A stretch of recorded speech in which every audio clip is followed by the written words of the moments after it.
اللہم انی اعوذ بک من الموت الفجاء، اے اللہ میں اچانک موت سے تیری پناہ مانگتا ہوں۔ موت سے قبل بیماری اللہ کی نعمت ہے، وہ گناہوں کا کفارہ بنتی ہے۔ اگر موت سے قبل بیماری نعمت نہ ہوتی، اللہ سونے محبوب کو کبھی بیماری نہ دیتا۔ حضور تو اتنے سخت بیمار تھے تو حضور صلی اللہ علیہ وسلم نے فرمایا مرو ابا بکر فلیصلی بالناس، ابو بکر کو حکم دو لوگوں کو نماز پڑھائے۔ اللہ اکبر۔ کہ بعد میں یہاں مختصر کر دوں تو ابو بکر صدیق رضی اللہ تعالیٰ عنہ جب نماز بھی پڑھائی، بعد میں مسند خلافت پہ براجمہ ہوئے، انہوں نے پھر قوم کی جو خدمت کی، جس انداز سے محبت کی، آج تو ہم لوگ صرف یا عمر بن خطاب کی یا ابو بکر کی مثال دے دیتے ہیں، ہمارے پلے یقین کرو کچھ نہیں۔ میں حیران ہوتا ہوں، یہ بات جب میں پڑھتا ہوں عجیب سی کیفیت ہو جاتی ہے۔ جناب ابو بکر صدیق رضی اللہ تعالیٰ عنہ جن دنوں خلافت پہ براجمہ تھے تو آپ تاجر تھے۔ ایک دن حضرت عمر بن خطاب رضی اللہ تعالیٰ عنہ نے کہا ابو بکر بازار میں کچھ چیز بیچ رہے تھے۔ ابو بکر یہ کیا کر رہے ہو؟ عرض کی کہ بچوں کے جب وہ بچوں کے پیٹ پالنے کے لیے تو کچھ کرو گا۔ تو جناب عمر عرض کرنے لگے کہ اگر آپ نے یہی کام شروع کر دیا تو پھر امور سلطنت کون سنبھالے گا؟ تو وہاں ایک صحابہ کی کابینہ بنی جنہوں نے وظیفے مقرر کر دیے۔ فرمایا کہ تمہارے گھر کے اخراجات ہم فوڈ کریں گے لیکن تم امت کی رہنمائی کرو۔ ایک دن اپنی گھر والی سے کہا کہ جی چاہتا ہے کہ کوئی حلوہ نما میٹھی چیز کھانے کو، تو آپ کی زوجہ محترمہ نے کہا کہ گھر میں تو ایسی کوئی چیز نہیں ہے کہ میں پکا کے کھلا سکوں۔ اچھا وقت بیتتا رہا، لیل و نہار کروٹیں بدلتے رہے، غالباً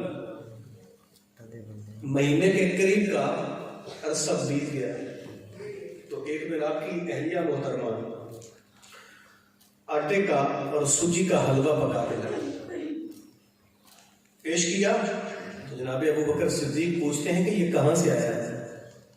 آپ کی اہلیہ نے فرمایا کہ آپ نے ایک دن مانگا تھا، اس وقت گھر میں کچھ نہیں تھا، میں روزانہ بیت المال سے آنے والے آٹے سے ایک مٹھی بچا کے رکھتی تھی، تو آج اتنا جمع ہو گیا تھا کہ آپ کے لیے کوئی میٹھا حلوہ تیار کرو، تو اس سے تیار کیا۔ تو ابو بکر صدیق نے حلوہ بعد میں کھایا، اپنے غلام کو کہا جا بیت المال میں، بیت المال کے انچارج سے کہہ دو یا تو مزدور بندے کی جو دیہاڑی ہے وہ اتنی کر دو جتنی ابو بکر کی ہے، یا پھر اس کا مطلب ہے کہ میرے گھر میں آنے والے آٹے میں سے ایک مٹھی کم کر دی جائے تو ابو بکر کے گھر کا گزارا ہو سکتا ہے۔ بیت المال کے انچارج سے کہو جو آٹا میرے گھر آتا ہے آج کے بعد اس میں سے ایک مٹھی کم کر دو۔ یار یہ دیکھو، کبھی اپنی اہلیہ سے کہتے ہیں کہ یہ 2 کپڑے ہیں میرے پاس، ان 2 کپڑوں میں سے ایک کپڑے کا مجھے کفن دینا، ایک بیت المال سے منگوا لینا۔ کہا کیوں؟ کہا کہ جب میرے پاس موجود ہے کفن کا کپڑا تو بیت المال کا ایک کپڑا بچ جائے تو امت کے لیے بہتر ہوگا۔ انہوں نے ہمیں وہی بتایا، ہمارے اندر کیا کرنا ہے، میرے ذاتی اندر کوئی عمل نہ ہو، سچائی نہ ہو، ایمانداری نہ ہو، امانت داری نہ ہو، رواداری نہ ہو میرے ذاتی اندر، تو میں دیکھتا ہوں کہ عجیب لوگوں کا انداز ہے، اے لوگ ہیں جوتیاں دے لائق۔ او بھائی لوگ جوتوں کے لائق ہیں، میں تو جوتوں کے لائق نہیں ہوں۔ میں اپنی ایمانداری لوگوں کو دکھاؤں، اپنی سچائی سے متاثر کروں۔ جب میں سچ بولوں گا تو اللہ تعالیٰ کے فضل سے میرے ساتھ رہنے والے بھی سچ بولیں گے۔ ابو بکر صدیق رضی اللہ تعالیٰ عنہ نے حضور سے پیار کیا اور اسی طرح حضور کی امت سے بھی محبت فرمائی۔ جناب عمر کہتے ہیں کہ جس دن ابو بکر کا وصال ہوا تو صحابہ نے مجھے ذمہ داری سونپ دی، تو میں نے کھڑے ہو کے اعلان کیا، قوم سے خطاب کیا کہ اگر تو میں نبی پاک صلی اللہ علیہ وسلم اور جناب ابو بکر صدیق رضی اللہ تعالیٰ عنہ کے مطابق آپ سے سلوک کروں تو میری مدد کرنا، اور اگر میں ان دونوں شخصیات سے ہٹ جاؤں تو مجھے بازو سے پکڑ کے سیدھا کر دینا۔ یہ قوم سے خطاب فرمایا۔ آپ فرماتے ہیں پہلے دن 2 دن بیتے تھے کہ ایک شخص، میں عصر کی نماز پڑھ کے آگے بڑھا تو ایک شخص یوں کھڑا ہو گیا، تو میں حیران تھا کہ کیا ماجرا ہے۔ وہ کہنے لگا عمر تو نے پہلے دن ایک خطبہ دیا تھا کہ اگر میں آقا علیہ السلام اور جناب ابو بکر خلیفہ اول کے قدموں پہ قدم رکھ کے چلوں تو میری مدد کرنا، کشیدہ کر دینا. میں نے کہا ہاں میں نے یہ بات کہی تھی. تو وہ کہنے لگا کہ اے عمر میں جانتا تو نہیں ماجرا کیا ہے، لیکن میں نے زندگی کا ایک طویل عرصہ اور اس کے بعد 2.5 سال حکومت کے دوران جناب ابو بکر صدیق کو دیکھا ہے کہ وہ فجر کی نماز پڑھنے کے بعد فلاں بڑھیا مائی کے گھر جاتے تھے اور عصر کی نماز کے بعد اس غار میں جاتے تھے. میں نے آنکھوں سے دیکھا کہ اس بڑھیا کے گھر تو تم جاتے ہو، مجھے نہیں پتا کہ وہ کرنے کیا جاتے تھے، میں نہیں جانتا کہ وہ کرنے کیا جاتے تھے. عصر کے بعد وہ غار میں جاتے تھے. جناب ابو بکر صدیق عمر کہتے ہیں میں سمجھ گیا. میں نے کہا تیرا شکریہ. میں جلدی سے بھاگا، جا کے روٹی پکائی اور جلدی سے میں روٹی لے کے اس غار میں پہنچا. ایک بوڑھا اور نبینا بزرگ کسی کے انتظار میں تھا. میں نے جلدی سے روٹی کا لقمہ توڑ کے بابے کے منہ میں ڈالا. لقمہ منہ میں جاتے ہی شکر کا کلمہ کہنے کی بجائے بابا جی کی آنکھیں چھم چھم برس پڑی. کہا پتر ابو بکر فوت ہو گیا ہے. میں نے کہا بابا جی تمہیں کیسے پتا؟ کہا تجھے کسی بندے نے میرے گھر کا راستہ تو بتا دیا ہوگا، یہ نہیں بتایا کہ ابو بکر روٹی ٹھنڈی کر کے پہلے اپنے منہ میں چباتا اور پھر میرے منہ میں ڈالا جاتا تھا. اللہ اکبر. یار یوں ہی زندگی نہیں گزرتی ان لوگوں نے، بلکہ حضرت ابو بکر صدیق رضی اللہ تعالی عمر بن خطاب کہتے ہیں ابو بکر صدیق کے دور میں ایک دن میں آپ کو ملنے گیا تو جہاں دارالخلافہ بیٹھتے تھے ابو بکر صدیق وہاں موجود نہیں تھے. میں نے دیکھا کہ آپ کی ٹیبل میں کچھ کاغذات تھے. میں ٹٹولنے لگ گیا کہ یہاں کیا لکھا ہوگا. ایک رجسٹر میری نظروں سے گزرا جن کے اندر مدینہ طیبہ کے کچھ غریب لوگوں کے نام لکھے تھے. کچھ بیوہ خواتین تھیں، کچھ یتیم تھے، کچھ مسکین تھے، اور ان کے ساتھ ہی کچھ امراء کے نام لکھے تھے.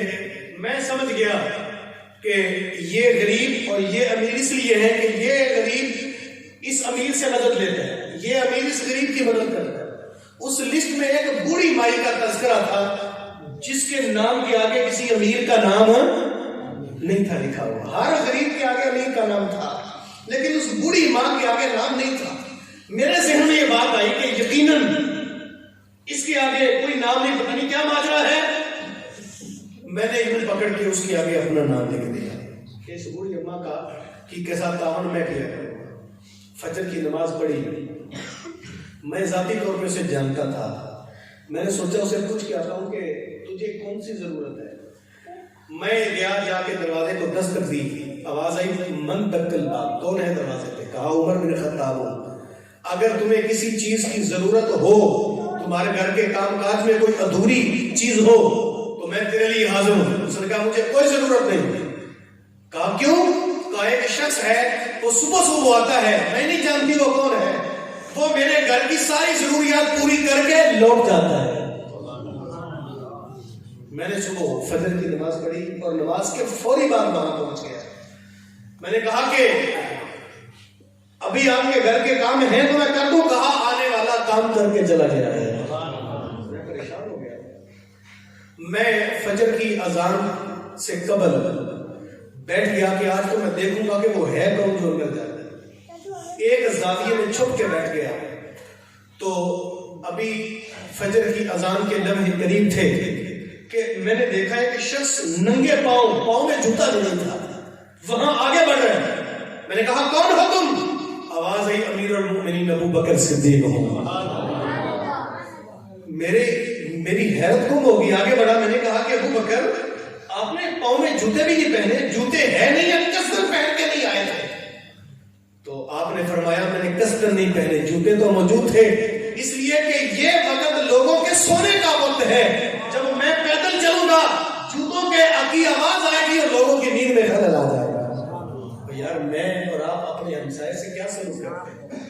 میرے گھر خوشی آ جائے نا، 3 دن بیچارہ ہمسایہ سو نہیں سکتا اور میں سمجھتا ہوں بڑا نیک آدمی. تو ابو بکر صدیق رضی اللہ تعالیٰ عنہ اس بوڑھی مائی کے کام کرتے، پانی بھرنا ہوتا پانی بھرتے، آٹا گوندتے، برتن صاف کرتے، سارے معاملے پورے کر کے کوئی چیز ادھوری ہوتی تو رکھ کے لوٹ آتے. یہ انہوں نے ہمیں اپنی زندگی میں درس دیا تھا کہ زندگی گزارو تو یوں گزارو، زندگی جیو اسلام کے لیے، زندگی جیو حضور کی امت کے لیے، پیار کرو حضور کے ساتھ بھی اور حضور کی امت کے ساتھ بھی۔ ترمذی شریف کی روایت حدیث قدسی ہے، نبی پاک صلی اللہ علیہ وسلم نے فرمایا، اللہ فرماتا ہے یہ میری مخلوق میرا خانوادہ ہے، جو میرے بندوں سے پیار کرتا ہے میں اللہ اس سے پیار کرتا ہوں۔ تو میری دعا ہے جناب ابوبکر صدیقی کا صدقہ اللہ ہمیں بھی جب ان کی سی پاکیزہ زندگی عطا فرما، اور اللہ پاک ہمیں ان کی تعلیمات پہ عمل کر کے ان کی سی سونی زندگی گزار کے امت کے ساتھ اچھا تعاون کرنے کی توفیقات عطا فرما۔ اللہ مجھے اور میری زبان پہ جو بھی ٹیڑھے میڑھے جملے نکلے اور جو جملے میں نے کہے اگر آپ لوگوں کی سمجھ آ گئے ہیں تو میں دعا کرتا ہوں اللہ ان جملوں میں اثر بنا کے ان کو دلوں میں اتار دے اور عمل کی راہیں عطا فرما۔